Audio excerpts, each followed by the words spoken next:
এবার গাজার পুনর্গঠনে মিশরের সাথে একমত পোষণ করেছে আরব দেশগুলো। তারা ট্রাম্পের পরিকল্পনার বাইরে এসে কিভাবে গাজাকে পুনর্গঠিত করা যায় সেই পরিকল্পনা প্রকাশ করেছেন।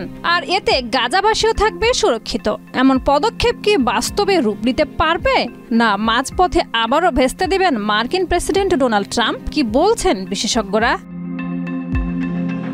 আরব লীগ সদস্য দেশগুলোর প্রধানরা জানান, গাজা সংকট নিরসনে মিশরের প্রস্তাবটি একটি ইতিবাচক পদক্ষেপ এবং এই প্রস্তাব বাস্তবায়ন করতে তারা একত্রে কাজ করবেন। লিলি হালাল বিউটি সোপ, বিএসটিআই কর্তৃক সনদপ্রাপ্ত দেশের প্রথম হালাল বিউটি সোপ, দীপ্তিময় উজ্জ্বল ত্বকের জন্য।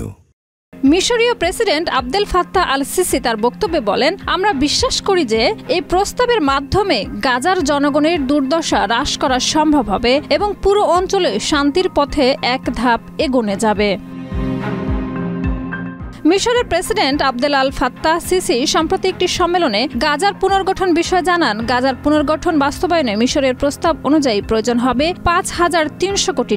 মিশরের এই পরিকল্পনা অনুযায়ী গাজার বাসিন্দাদের বাস্তুচ্যুত করার প্রয়োজন হবে না, অর্থাৎ তাদেরকে পুনর্বাসন করা হবে। এর আগে মার্কিন প্রেসিডেন্ট ডোনাল্ড ট্রাম্প গাজার বাসিন্দাদের মিশর ও জর্ডানে পাঠিয়ে গাজাকে নতুনভাবে সাজানোর প্রস্তাব দিয়েছিলেন, কিন্তু তার এই প্রস্তাবের পর বিশ্বজুড়ে ব্যাপক সমালোচনা তৈরি হয়।